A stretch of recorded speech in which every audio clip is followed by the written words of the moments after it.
Assalamualaikum warahmatullahi wabarakatuh. Kami dari kelompok 7 akan mempresentasikan tentang penulisan tabel, grafik, dan gambar. Adapun anggota kelompok dari kami yaitu yang pertama mengenai penulisan tabel. Tabel sendiri adalah sekumpulan data yang disajikan dalam bentuk baris dan kolom. Tabel juga bisa digunakan dalam bidang komunikasi dan penelitian karena dapat membantu menyajikan beberapa data ataupun informasi agar lebih sistematis dan kompleks, sehingga pembaca dapat dengan mudah memahami beberapa data yang disajikan melalui tabel dibandingkan penyajian data melalui paragraf. Ada juga ciri-ciri dari tabel, yaitu bisa digunakan pada penelitian kuantitatif, menyajikan data yang bersifat mutlak atau absolut, dan juga angka yang dapat pada tabel adalah angka asli yang tidak dibulatkan. Kemudian, tabel juga dapat digunakan untuk menampilkan berbagai macam informasi, seperti data dengan penekanan pada penyampaian nilai numerik yang tepat atau gambar yang lebih efektif untuk menggambarkan kecenderungan dan proporsi. Kemudian sejumlah besar nilai numerik dalam bentuk yang kompak, rangkuman informasi berupa teks, dan informasi yang terlalu rumit untuk dapat dijelaskan dengan mudah atau singkat dalam teks atau ditunjukkan dengan gambar. Bagian-bagian tabel. Dalam menggunakan tabel, penulis hendaknya menghindari bahasa atau kalimat yang terlalu rumit. Perlu diingat bahwa tabel yang efektif adalah tabel yang menyajikan informasi atau data yang diperlukan saja guna memperjelas hal yang sedang dibahas. Tabel yang terlalu memuat banyak data akan dibagi lagi pada tabel yang lebih sederhana. Tabel yang pendek dan lebar akan lebih baik daripada tabel yang terlalu panjang dan kurus. Jika tidak dapat dihindari, tabel yang melebihi satu halaman dapat dipotong dan dilanjutkan pada halaman berikutnya dengan melengkapi judul tabel dan kepala kolom. Adapun bagian-bagian utama dari tabel yaitu nomor dan judul tabel, kepala tunggul, kepala kolom, medan informasi, dan catatan kaki tabel. Kemudian berikut merupakan bagian-bagian tabel yang seperti saya sebutkan tadi. Yang ini merupakan nomor dan judul tabel. Kemudian itu merupakan kepala tunggul atau kolom yang paling kiri.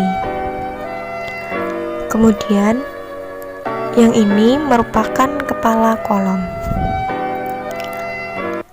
Yang ini merupakan medan informasi. Dan yang ini adalah catatan kaki tabel.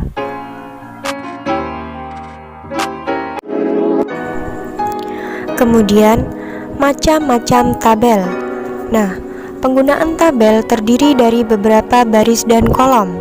Kolom sendiri adalah bagian yang tersusun secara horizontal dalam sebuah tabel, sedangkan baris adalah bagian yang tersusun secara vertikal. Adapun jenis-jenis dan contoh tabel. Yang pertama ada tabel satu arah atau one-way tabel. Tabel satu arah ini merupakan sebuah tabel yang hanya menyajikan data tentang satu karakteristik saja. Nah, pada tabel ini biasanya penulis memasukkan frekuensi atau jumlah dari data yang diteliti. Berikut merupakan contoh dari tabel satu arah. Kemudian, tabel dua arah, two-way tabel. Tabel dua arah ini tabel yang menyajikan relasi antara dua karakteristik. Nah, berikut merupakan contoh dari tabel dua arah yang menyajikan data mahasiswa dari Fakultas Ilmu Pendidikan pada semester ganjil. Kemudian ada tabel tiga arah, three-way tabel. Tabel tiga arah ini adalah tabel yang menyajikan keterkaitan antara tiga karakteristik sekaligus. Nah, tabel ini juga merupakan tabel yang memuat data lebih kompleks apabila dibandingkan dengan tabel satu arah dan tabel dua arah. Berikut merupakan contoh tabel tiga arah. Data jumlah mahasiswa baru tahun 2021. Kemudian ada pedoman umum pembuatan tabel. Yang pertama, nomor dan judul tabel. Sebuah tabel harus memiliki nomor dan nama judul yang khusus dengan ketentuan antara nomor tabel dan judul diberi jarak 2 ketukan. Sedangkan untuk judul tabel dan garis atas tabel penulisan harus memberi jarak 3 pt. Dalam penulisan karya ilmiah seperti skripsi, tesis, dan disertasi, penomoran yang digunakan berurutan dari bab pendahuluan hingga akhir, yakni dimulai dengan angka 1, kemudian dilanjutkan dengan penomoran 1.1, 1.2, 1.3, dan seterusnya. Penulisan judul dalam tabel harus diletakkan pada bagian tengah atas tabel. Tidak perlu diakhiri dengan tanda titik dan hanya menggunakan huruf kapital pada setiap kata. Dan apabila pada judul tersebut memuat sebuah singkatan, kepanjangan dari singkatan tersebut dicantumkan pada catatan kaki tabel. Kemudian kepala kolom. Kepala kolom sendiri memiliki pedoman penulisan, antara lain yaitu kepala kolom menerangkan lema atau entry dalam kolom tabel. Setiap kolom dalam tabel termasuk tunggul dan harus diberi judul. Kepala tunggul harus diketik rata kiri, kepala kolom lain ditempatkan di tengah lebar kolom, rata kiri atau rata kanan. Kolom dan judulnya sering digunakan untuk menampilkan peubah tak bebas yang disajikan dalam tabel. Penulisan kepala kolom terdiri atas sebuah kata atau frase singkat yang menjelaskan lema di dalam kolom, yang diikuti oleh satuan yang sesuai yang ditulis dalam tanda kurung. Huruf pertama dalam kepala kolom ditulis menggunakan huruf kapital. Hindari penulisan kepala kolom dengan menggunakan singkatan. Kepala kolom yang baik harus ditulis dengan jelas. Penggunaan singkatan hanya berlaku di dalam tabel dan harus diterangkan pada catatan kaki. Antara kepala kolom perentang dan kepala kolom di bawahnya dipisahkan oleh garis mendatar. Yang terakhir, antara kepala kolom atau kepala kolom perentang dan garis tabel atau garis perentang diberi jarak 3 pt. Kemudian, tunggul tabel. Tunggul tabel juga memiliki pedoman penulisan. Yang pertama, sebuah kolom yang terdapat di paling kiri disebut tunggul tabel yang juga memiliki kepala kolom. Tunggul juga merupakan bagian tabel yang berisi kepala baris yang merupakan kata atau frase yang menjelaskan lema di dalam baris, satuan yang berlaku dalam baris, atau informasi tentang kondisi percobaan. Untuk penulisan kepala baris harus diawali huruf kapital. Pedoman ini juga berlaku untuk huruf yang ditulis di dalam kurung. Kemudian, baris dan kepala baris sering digunakan untuk menulis peubah bebas di dalam tabel. Apabila 2 atau 3 kolom pertama dalam tabel mengandung informasi yang sama, informasi dimasukkan ke dalam tunggul menggunakan anak kepala baris. Dan yang terakhir, antara baris pertama tunggul atau medan informasi dan garis tabel di atasnya, serta antara baris terakhir tunggul atau medan informasi dan garis dasar tabel diberi jarak 3 pt. Kemudian, medan informasi.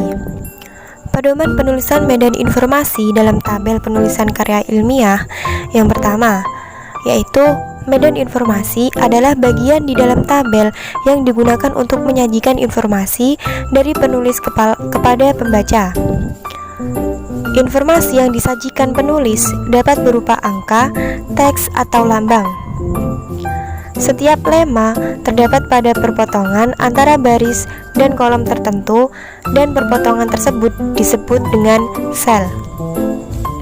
Setiap kolom lema harus dijajarkan dengan kepala kolom masing-masing.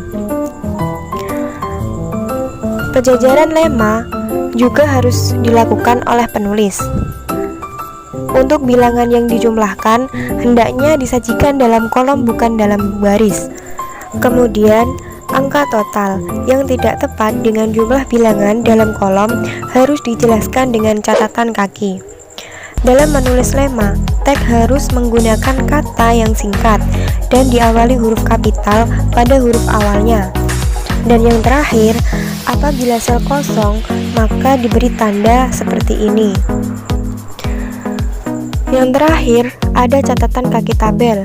Pedoman penggunaan catatan kaki dalam penggunaan tabel yaitu catatan kaki digunakan untuk menambahkan catatan yang tidak dapat ditampilkan secara langsung dalam tabel.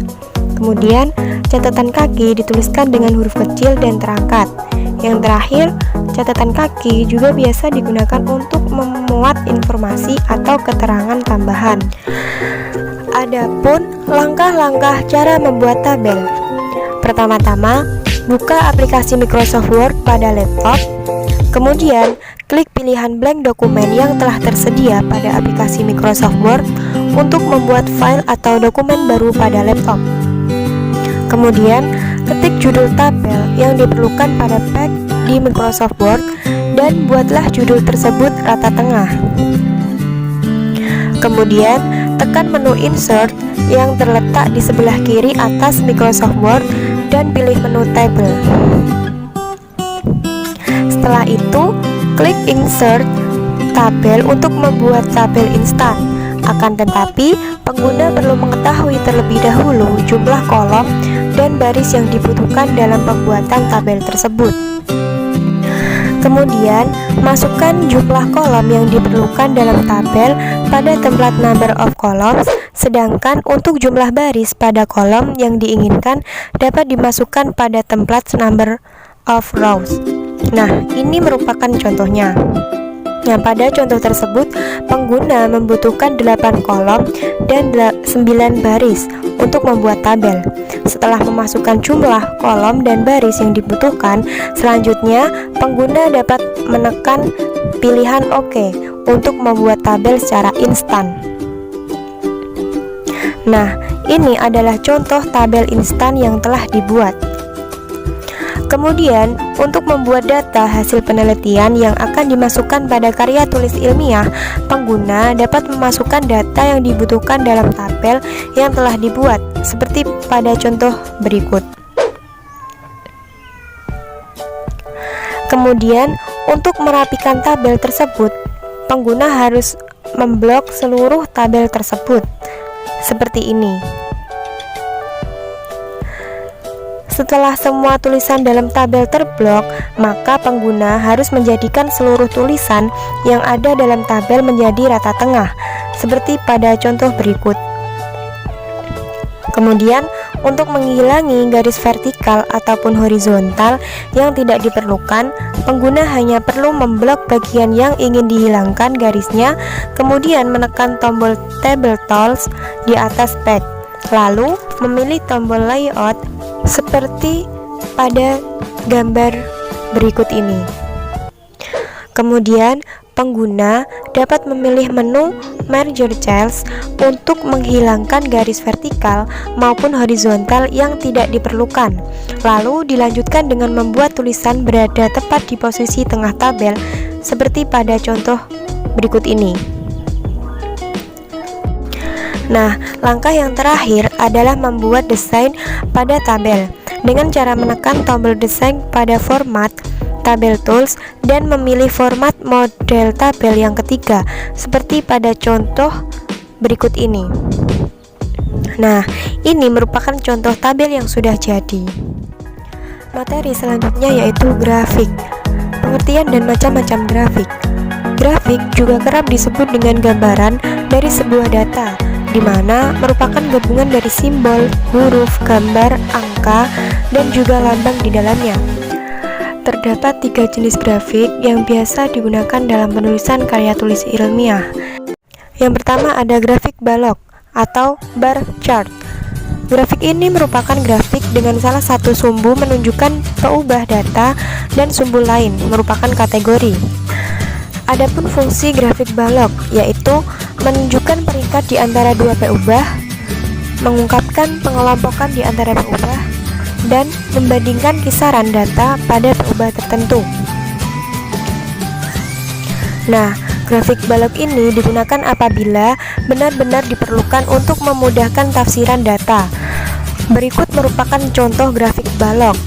Nah, pada grafik ini cenderung lebih praktis dan memudahkan pembaca untuk memahami isi grafik.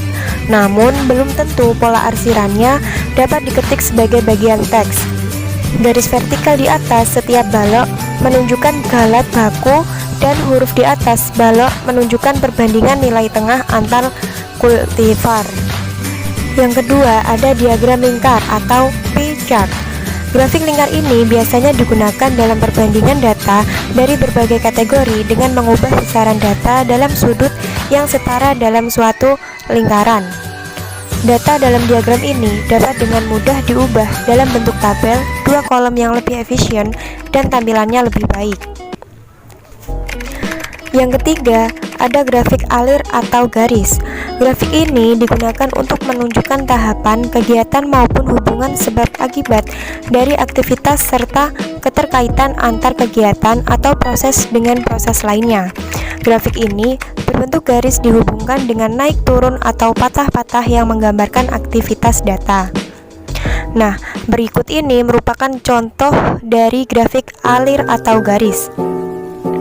Grafik ini menunjukkan hubungan kuantitatif antara dua P ubah kontinu yang menampilkan pancaran data beserta garis penduganya yang tidak linear. Nah, jenis kultivar yang digunakan dengan lambang yang berbeda namun jenis garisnya sama. Selanjutnya yaitu ketentuan penulisan grafik. Dalam pembuatan grafik pada karya tulis ilmiah memiliki ketentuan untuk penulisannya, antara lain yaitu yang pertama, pilih tipe grafik yang sesuai dengan data. Yang kedua, usahakan judul dibuat singkat. Yang ketiga, judul disusun secara simetris. Yang keempat, nomor dan judul gambar diletakkan di bawah gambar grafik. Yang kelima, gambar grafik harus jelas. Yang keenam, jarak antara grafik dengan judul grafik yaitu 1,5 spasi. Yang terakhir, usahakan dalam menulis judul diawali dengan huruf kapital kecuali pada kata hubung. Selanjutnya yaitu langkah-langkah pembuatan grafik pada Microsoft Excel. Pertama-tama, buka Microsoft Excel terlebih dahulu. Yang kedua, siapkan data yang ingin diubah menjadi bentuk grafik. Kemudian, aktifkan data tabel dengan blok data yang ingin diubah. Selanjutnya, klik menu Insert pada toolbar, kemudian pilih icon chart. Pilih jenis grafik yang akan digunakan, atau misal grafik garis. Selanjutnya, hasil grafik muncul dan dapat didesain sesuai keinginan. Kemudian, tulis judul sesuai pada data, kemudian grafik juga dapat disalin pada Microsoft Word. Dan yang terakhir, apabila ingin merubah tampilan, bisa menggunakan menu desain, kemudian pilih yang diinginkan. Selanjutnya yaitu contoh grafik. Data dalam grafik yang digunakan adalah tabel jumlah 1 minggu penjualan ayam Pak Sony. Nah, ini adalah hasil grafik dari data sebelumnya. Yang pertama ada grafik balok, jumlah penjualan ayam Pak Sony. Yang kedua ada grafik lingkaran, penjualan ayam kampung. Dan yang ini adalah grafik alir atau garis, jumlah penjualan ayam Pak Sony. Materi selanjutnya adalah gambar. Nah, penulisan gambar. Dalam pemilihan sajian data dari hasil dari sebuah penelitian dalam bentuk gambar dapat berupa grafik, diagram alir, bagan, peta maupun foto. Suatu gambar yang ada dalam karya ilmiah itu perlu dipertimbangkan dengan mempertimbangkan relevansi dengan topik penelitian yang telah dilakukan. Nah, gambar yang ada di dalam skripsi, tesis, atau disertasi seharusnya merupakan karya sendiri, bukan salinan dari produksi lain. Penggunaan gambar dari publikasi lain harus meminta izin terlebih dahulu dari penerbit karya ilmiah terkait. ada juga contoh apabila menggunakan gambar publikasi lain setelah judul gambar ditulis. Yang pertama, gambar diproduksi dari X atau tahun dengan seizin penerbit Y atau reproduksi secara utuh. Yang kedua, gambar ulang dari X atau tahun dengan seizin penerbit Y atau gambar ulang. Yang ketiga, dimodifikasi atau diadaptasi dari X atau tahun dengan seizin penerbit Y atau ada modifikasi. Kemudian fungsi gambar. Nah, fungsi gambar yaitu dapat membuat makna yang lebih luas daripada sebuah ungkapan yang menggunakan kalimat. Kemudian informasi yang diberikan lebih terperinci. Yang ketiga, dapat dilihat secara terpadu dan dapat meningkatkan daya ingat pembaca. Kemudian, tampilan dari sebuah karya ilmiah jadi lebih menarik. Yang terakhir, sebagai sarana untuk membangun sebuah argumen dalam pembahasan. Kemudian, tata cara penyajian gambar. Nah, para ahli menyajikan sebuah gambar dalam bentuk yang berbeda-beda, akan tetapi dengan tujuan yang sama, yaitu memudahkan audiens atau pembaca dalam memahami maksud dan juga tujuan. Nah, ini adalah pedoman penggunaan gambar yang lazim. Yang pertama, harus diberi judul. Yang kedua, gambar harus diletakkan pada paragraf terpisah dengan naskah serta posisi tengah secara horizontal. Yang ketiga, penomoran gambar menggunakan ketentuan penomoran. Yang keempat, gambar yang dirujuk yang boleh dimuat. Yang kelima, perujukan gambar dalam naskah ditulis dengan title chest. Yang keenam, halaman yang memuat gambar tidak boleh mendahului halaman yang memuat gambar pertama. Yang ketujuh, ukuran gambar diusahakan proporsional. Yang kedelapan, garis-garis dan titik-titik pada grafik statistik harus jelas dan tajam. Yang kesembilan, gambar foto harus normal dengan resolusi dan kontras yang baik sehingga terlihat jelas. Kesepuluh, beberapa gambar yang sejenis dapat digabung dalam satu judul yang harus disajikan dalam satu halaman. Yang ke-11, keterangan gambar ditulis sebelum judul gambar. Dan yang terakhir, sumber gambar ditulis setelah judul gambar di dalam tanda kurung. Adapun langkah-langkah memasukkan gambar ke dalam Microsoft Word. Yang pertama, aktifkan dulu tab atau ribbon insert. Yang kedua, klik tombol picture. Pada grup illustration akan muncul kotak dialog insert picture. Kemudian, pilih gambar yang ingin dimasukkan ke dalam karya tulis. Kemudian akan muncul add-ins, yaitu tab atau ribbons format. Nah, fungsinya yaitu untuk memberikan variasi pada gambar, mulai dari memberikan efek, mengubah gaya, posisi gambar, dan sebagainya. Ada juga hal-hal yang perlu diperhatikan adalah bahwa judul gambar yang pertama merupakan frase atau bukan kalimat pernyataan tentang gambar secara ringkas. Yang kedua, memberikan informasi singkat yang dapat dipahami oleh pembaca tanpa harus membaca tubuh tulisan. Yang ketiga, menyatakan kunci informasi saja. Dan yang keempat, merupakan frase yang berdiri sendiri dan dapat menerangkan arti gambar. Nah, pada pembuatan judul gambar sebaiknya tidak sekedar mengulangi label, sumbu, ordinat, dan absis. Judul buku tersebut akan lebih baik dalam bentuk frase mengenai apa yang digambarkan oleh data. Nah, ada juga contoh penyajian gambar milik sendiri dan gambar publikasi lain. Ini adalah contoh gambar milik sendiri, yaitu proses pengeringan kerupuk nasi.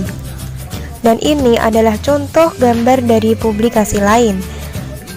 Dengan poster wajib pakai masker. Kemudian disertakan sumber-sumbernya. Kemudian, asas-asas penyajian gambar. Dalam penyajian sebuah data yang baik dalam bentuk grafik harus memenuhi ciri-ciri hemat, jelas, dan utuh, dengan tidak melupakan daya tarik grafik yang ditampilkan. Yang pertama, ada kehematan. Lambang pada sebuah grafik pendukung karya ilmiah memiliki fungsi, yaitu untuk menunjukkan sebuah data, bukan untuk menampilkan kemampuan grafik dari pembuat atau perangkat lunak grafik. Nah, untuk membuat grafik secara hemat itu minimumkan nisbah tinta terhadap data dan rancanglah grafik yang menggunakan ruangan secara efisien. Dalam menggunakan ruangan secara efisien dapat dilakukan antara lain dengan menyesuaikan skala sumbu X dan Y dengan kisaran nilai X dan Y yang akan dipetakan dan meminimumkan ruangan di antara beberapa grafik yang ditampilkan sebagai satu gambar. Kemudian ada kejelasan. Data dalam grafik harus menonjol, tidak terbenam dalam kumpulan label dan keterangan yang berlebihan. Untuk ukuran lambang data dan ketebalan garis data perlu dipilih secara seksama. Sebuah data hendaknya ditampilkan sedemikian sehingga memudahkan perbandingan. Nah, dan grafik biasanya dapat memuat paling banyak 4 set atau garis data yang memungkinkan pembaca melakukan pembandingan data dengan cepat. Kemudian ada keutuhan. Nah, grafik hendaknya dimuat sedemikian rupa sehingga tidak menimbulkan penafsiran yang keliru. Misalnya, tinggi sumbu Y dari dua grafik sejenis harus proporsional dengan nilai yang ditampilkan pada grafik masing-masing. Dan yang terakhir, ada daya tarik. Sebagai tulisan pendukung ilmiah, font atau jenis huruf tanpa hiasan merupakan pilihan yang baik untuk digunakan dalam membuat grafik. Simetri, penempatan unsur-unsur grafik yang tepat, dan keseimbangan antara ruang terbuka dan unsur grafik dapat menghasilkan gambar yang menarik. Materi yang terakhir yaitu deskriptif tabel, grafik, dan gambar.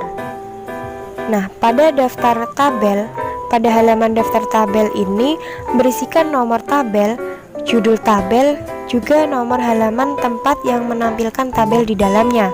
Judul tabel yang dituliskan pada daftar tabel harus sesuai dengan judul yang dituliskan pada halaman tampilan. Jarak antara judul tabel dengan yang lainnya yaitu 2 spasi. Yang kedua, daftar grafik. Pada daftar grafik ini berisikan nomor dan judul grafik diikuti titik-titik semacam daftar isi, kemudian diberikan nomor halaman yang terdapat muatan grafik. Nah, jarak antara judul dengan grafik yakni 1,5 spasi. Dan yang terakhir yaitu daftar gambar.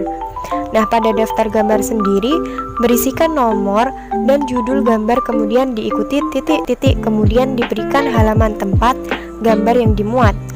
Nah, jarak antara judul dengan yang lainnya yaitu 1,5 spasi.